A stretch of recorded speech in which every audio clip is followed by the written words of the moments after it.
출애굽기 3장 1절로 5절입니다. 오늘 하루 일독을 위해서 읽게 될 말씀은 3장 4장 되겠습니다. 1절로 5절 같이 봅니다. 모세가 그의 장인 미디안 제사장 이드로의 양떼를 치더니 그 떼를 광야 서쪽으로 인도하여 하나님의 산 호렙에 이르매 여호와의 사자가 떨기나무 가운데로부터 나오는 불꽃 안에서 그에게 나타나시니라. 그가 보니 떨기나무에 불이 붙었으나 그 떨기나무가 사라지지 아니하는지라. 이에 모세가 이르되 내가 돌이켜 가서 이 큰 광경을 보리라. 떨기나무가 어찌하여 타지 아니하는가 하니 그때에 여호와께서 그가 보려고 돌이켜오는 것을 보신지라. 하나님이 떨기나무 가운데서 그를 불러 이르시되 모세야 모세야 하시매 그가 이르되 내가 여기 있나이다. 하나님이 이르시되 이리로 가까이 오지 말라. 네가 선 곳은 거룩한 땅이니 네 발에서 신을 벗으라. 아멘. 우리가 출애굽기를 보면서 이 출애굽기 창세기를 마치 이해할 때 네 가지 사건 또 네 사람의 족장 이렇게 이해를 하려고 그랬는데 출애굽도 우선 속박, 해방, 언약, 시내산 언약 이렇게 외우면 좋습니다. 그래서 이집트에 내려가 가지고 속박되어 있던 그 이스라엘 자손들, 그게 이제 우리가 보았던 대로 2장까지라고 보면 됩니다. 그 다음에 3장, 2장이 아니라 11장까지 속박이고, 그 다음에 해방이 언제냐? 그 10가지 재앙 이후에 12장부터 보면은 이스라엘이 이제 해방이 됩니다. 그 다음에 19장부터 보면은 시내산에서 시내산 언약을 맺죠. 이렇게 큰 사건 세 가지로 나누면은 아마 이 출애굽기 전체를 내용을 이해하는 데 도움이 될 것입니다. 한번 같이 새벽이지만 따라합시다. 속박, 해방, 언약. 이 출애굽기 내용을 이렇게 딱 지면 되고, 그리고 모세의 생에 있어서도 생애를 3단계로 구별을 하는데, 먼저는 애굽에서 학문을 배우고 무예를 배우고, 그 다음에 3장부터는 이제 미디안 광야에서 목자가 되고, 그리고는 12장 이후에는 이제 이스라엘 자손을 이끌고 가나안 땅을 나오는 것이죠. 그래서 이스라엘의 지도자가 되는 것. 그러니까 출애굽 전체 내용도 속박, 해방, 언약이다. 이렇게 하면은 모세라는 사람의 생애도 120년 생애 살았지 않습니까? 애굽에서 40년, 미디안 광야에서 40년, 그리고 이스라엘 광야, 이스라엘 지도자로서 40년 이래서 생활했다. 이것도 도움이 될 것이라고 생각합니다. 그래서 오늘 이제 3장부터는 그가 애굽에서 40년 생활을 마치고 40년 생활을 마치고, 그리고는 미디안 광야에서 또 40년 지나고 80이 되었습니다. 80이 되었을 때 하나님께서 이 모세를 부르시는 것을 알 수 있어요. 그 지금 모세를 부를 때 나이가 80이다 하는 것을 염두에 두면 좋겠습니다. 그때까지 애굽에서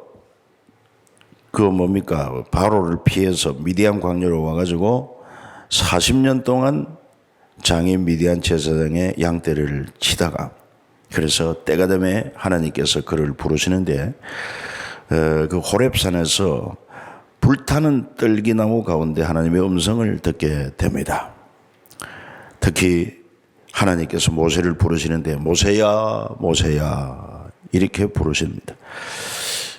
이것을 미뤄보게 될 때 오늘 아침에도 여러분 주님 앞에 나와서 찬양하고 말씀을 듣는 여러분들에게 여러분 이름을 부르면서 정환아 정환아 하는 그 음성을 마음에 새겨보면 좋을 것입니다. 하나님은 저와 여러분들을 아십니다. 이름도 아시고 또 얼마나 세세하게 아느냐 하면은 머리털까지 다 세고 계신다고 했으니까 그런 하나님을 내가 믿고 있다고 하는 것을 꼭 기억하시고, 눈에 보이지 않는다고 해서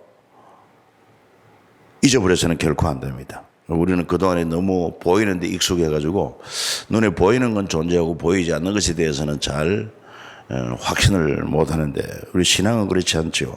우리의 돌아보는 것은 보이는 것이 아니요 보이지 않는 것이니 보이는 것은 잠깐이고 보이지 않는 것은 영원한 것이다 하는 이런 말씀을 생각하게 될 때 너무 보이는 것에 집중하기보다는 보이지 않는 하나님, 그리고 하나님 말씀에 우리가 집중을 해야 될 것입니다. 이래 부르시고는 하나님께서 그에게 말씀하시기를 네가 선 곳은 거룩한 땅이니 네 발에서 신을 벗으라 말씀하십니다. 그 광야인데 그친 그런 또 바위산이고 한데 왜 신을 벗으라고 하는가? 오늘 우리에게도 동일한 말씀인 것입니다.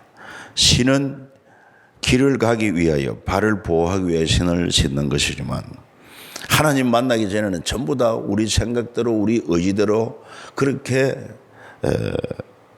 다니고 가곤 했습니다. 가야 할 길, 가지 말아야 할 길 별 구별 없이 내 마음이 닿는 대로 내 생각대로 오고 가고 했지만, 그러나 이제 하나님을 만나고 하나님 안에서는 결코 우리 마음대로 자행자지해서는 안 되고 철저하게 하나님 말씀을 따라가는 삶이 되어야 되기 때문에 네 발에서 신을 벗어라. 그동안에 세상에서 마음대로 다니던 그런 신발을 벗고 이제는 복음의 신발을 신는 것을 우리가 한번 생각해 볼 수가 있습니다. 그러면서 하나님께서 그에게 사명을 주십니다. 먼저는 하나님 자신을 모세에게 소개하기를 나는 네 조상의 하나님이니 아브라함의 하나님, 이삭의 하나님, 야곱의 하나님이니라. 그리고 또 7절에 가서 보면은 내가 애굽에 있는 내 백성의 고통을 분명히 보고 그들의 감독자로 말미암아 부르짖음을 듣고 그 근심을 알고 내가 내려가서 그들을 애굽인의 손에서 건져내고 그들을 그 땅에서 인도하여 아름답고 광대한 땅, 젖과 꿀이 흐르는 가나안 땅을 주려 함이라 말씀하고 있습니다. 오늘 이 말씀을 가만히 묵상해 보면은 하나님께서는 당신의 백성의 고통을 알고 있습니다. 보고 있습니다. 그리고 또한 듣고 있습니다. 알고 있습니다. 마찬가지 지금도 하나님의 자녀된 저와 여러분들의 모든 삶을 보고 또 우리의 모든 말을 듣고 우리의 모든 마음까지 알고 계시는 하나님, 그 하나님을 우리가 찬양하지 않을 수가 없습니다. 그리고는 때가 되매 그들을 이제 애굽에서 인도해 내가지고 아브라함에게 약속하신 땅, 이삭과 야곱에 약속하신 그 땅을 기억하여 젖과 꿀이 흐르는 땅이라고 했고 아름답고 광대한 땅, 가나안 땅을 주리라 이 말씀이죠. 그래서 이 모세가 해야 할 일은 이제 바로에게 가서 이스라엘 백성을 내놓으라. 그리고 이스라엘 백성을 데리고 출애굽하는 것입니다. 가나안 땅을 향해 가는 것이죠. 그러면서 12절에서는 또 이런 약속을 하고 있습니다. 한번 같이 읽어보겠습니다. 12절 하나님이 이르시되 내가 반드시 너와 함께 있으리라. 네가 그 백성을 애굽에서 인도하여 낸 후에 너희가 이 산에서 하나님을 섬기리니 이것이 내가 너를 보낸 증거니라. 이렇게 말씀하고 있습니다. 분명한 사실은 모세를 부르신 이도 하나님, 또 그에게 약속과 사명을 주신 이도 하나님, 그 약속과 사명을 능히 성취하고 이룰 수 있도록 함께 하시는 분도 하나님이시다 하는 사실을 우리가 기억할 수 있습니다. 저와 여러분을 부르신 이도 하나님이시오. 그리고 또한 거룩한 약속을 주었습니다. 썩지 않는 하늘의 기업이죠. 그리고 또 이 땅에 감당해야 될 사명이 있습니다. 무엇보다도 하나님을 경외하며 몸된 교회를 섬기고 복음으로 많은 사람들을 구원해야 할 그런 사명이죠. 그러면 이런 큰 사명을 우리가 어떻게 감당할 수 있습니까? 그건 바로 하나님이 반드시 너와 함께 하리라. 그래서 예수님도 마찬가지입니다. 예수님도 우리에게 사명을 주실 때 세계 복음의 사명입니다. 너희는 가서 모든 족속을 삼고 아버지, 아들, 성령의 이름으로 세례를 주라. 볼지어다 내가 세상 끝날까지 너희와 항상 함께 있으리라. 이렇게 말씀하신 것을 알 수 있습니다. 그래서 결코 여러분들은 혼자가 아닙니다. 주님이 영원토록 함께 하십니다. 이것을 우리가 믿음으로 인정을 하고 주님이 영원토록 언제나 어디서나 함께 한다. 이것을 확신하고 그 주님을 인정하며 그분에게 의지하고 그분께 순종하며 동행하는 것이 참된 신앙생활인 줄 믿으시기를 바랍니다. 신앙생활은 우리가 주일날 교회 와서 예배하고 가는 것으로 신앙생활이 아니라 그거는 한 일부분이지.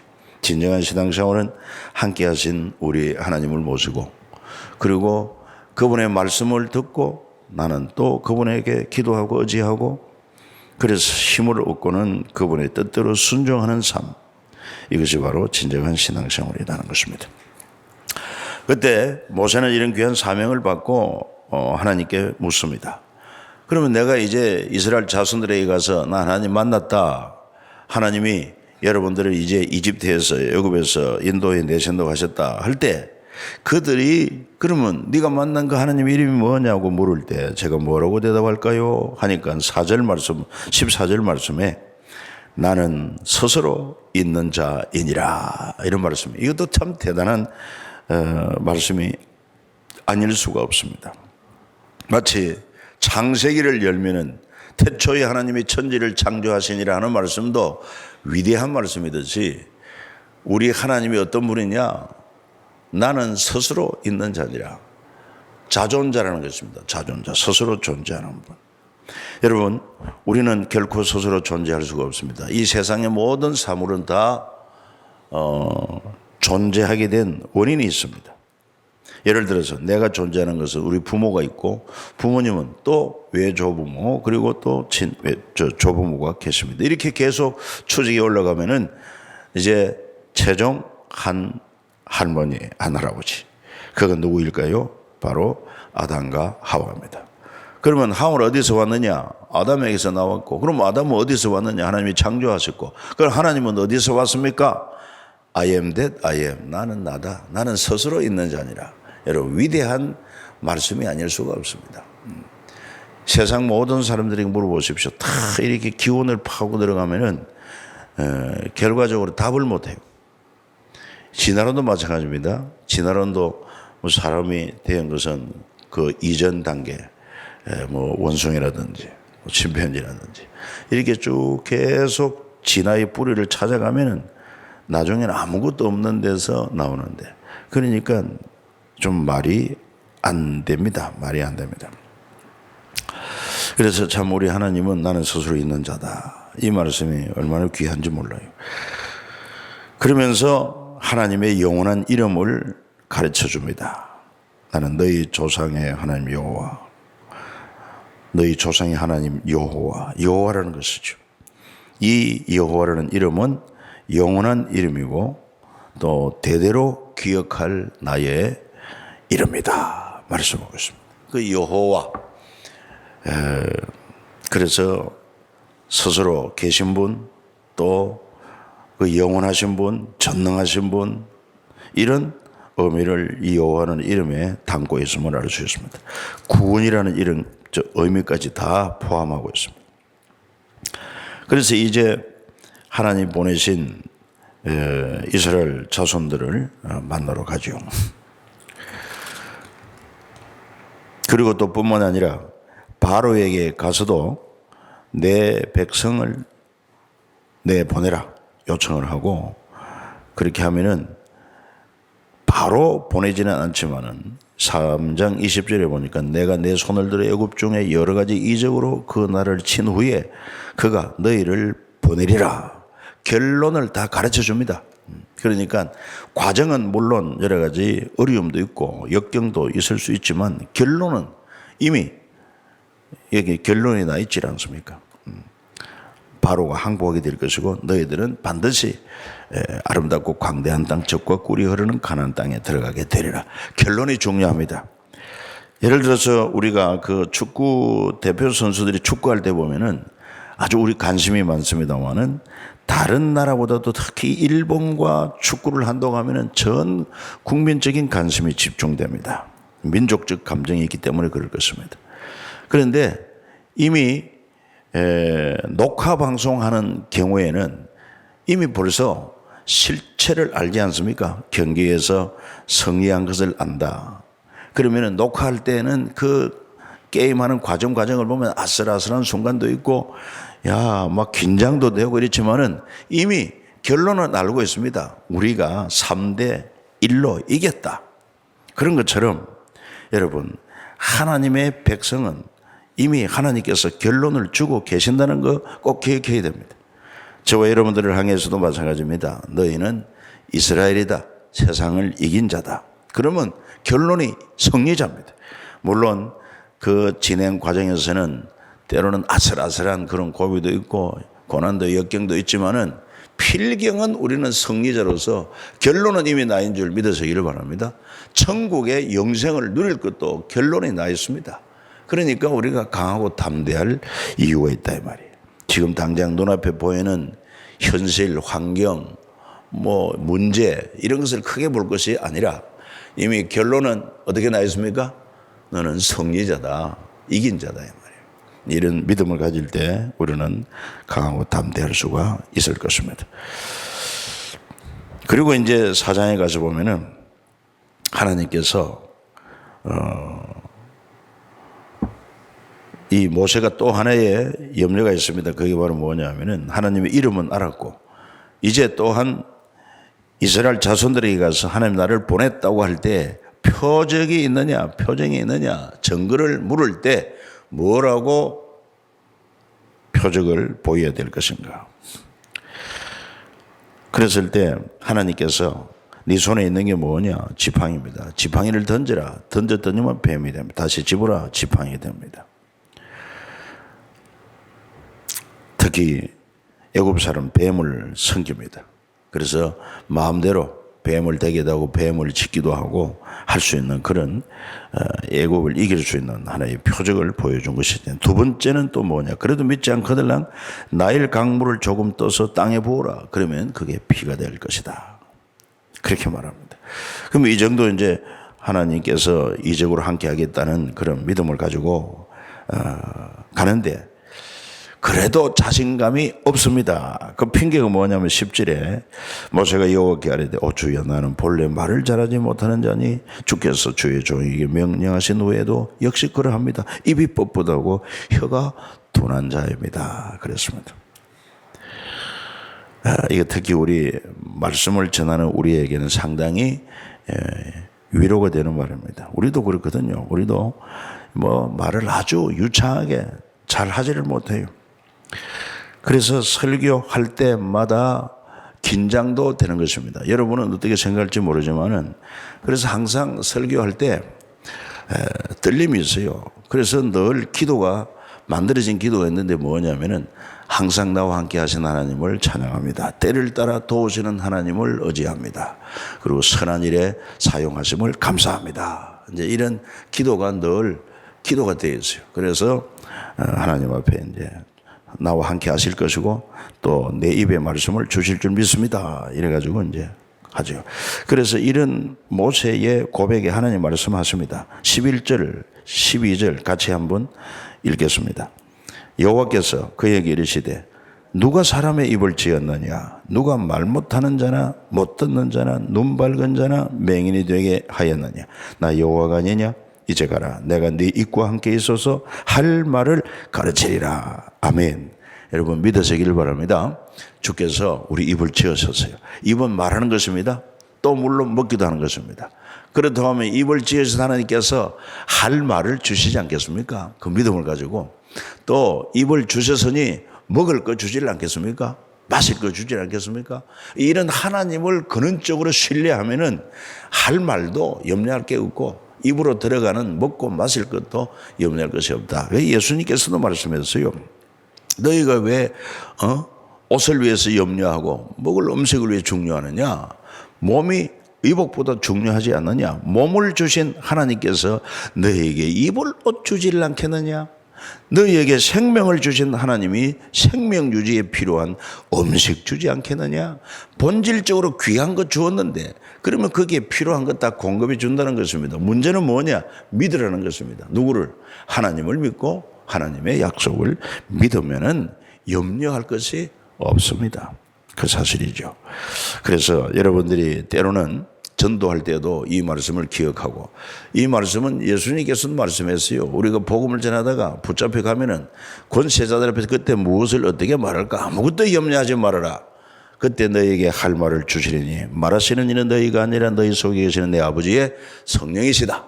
이 말씀도 우리가 확신을 하게 되면 염려할 게 없어요. 그래서 때로는 우리는 이 믿음을 잘 활용할 필요가 있습니다. 사업하는 사람은 이렇게 참 거래자를 만나가지고 어떻게 하면은 그 참 상대방에게 마음을 열 수 있을까? 좋은 결과를 가져왔을까? 주여 내 입에 함께 하시고 내 입술을 주장해 주시옵소서. 이게 참 좋습니다. 여러분들이 또 부부간에 대화할 때에도 좀 중요한 말을 해야 할 때는 이 주님을 좀 의지하고 기도를 하십시오. 그렇게 하면은 참 지혜로운 말, 꼭 필요한 말을 할 말을 하도록 할 것입니다. 혹시 또 면접을 갑니까? 그런 경우에도 그렇게 하시고 이 말씀을 믿음으로 받으면은 다양하게 활용이 될 수가 있을 것입니다. 그래서 그래도 모세가 보낼 만한 자를 보내십시오. 저는 합당치 않습니다. 이랬을 때 14절 모세를 향하여 하나님께서 노하십니다. 진노하십니다. 레위 사람 네 형 아론이 있지 않느냐? 그가 말 잘하는 것을 내가 안다. 그가 너를 만나러 오느니 그가 너를 볼 때 그의 마음이 기쁨이 되고 너는 그에게 말을 주고 그가 너를 대신하여 대언자가 되리라. 그 말씀을 하십니다. 여러분 보십시오. 하나님께서 모세를 부르실 때 모세의 장점, 약점 모르는 게 뭐가 있습니까? 그리고 함께 있겠다까지 이야기를 했으면은 아멘으로 가야죠. 근데 자꾸 이렇게 핑계를 대니까 하나님이 노하시는 것입니다. 우리도 그래야 될 것입니다. 그래서 이제 18절에 보면은 모세가 장인 이드로에게 작별 인사를 하고 하나님께서 나로 하여금 내 민족에게 돌아가서 저들을 인도하라고 했습니다.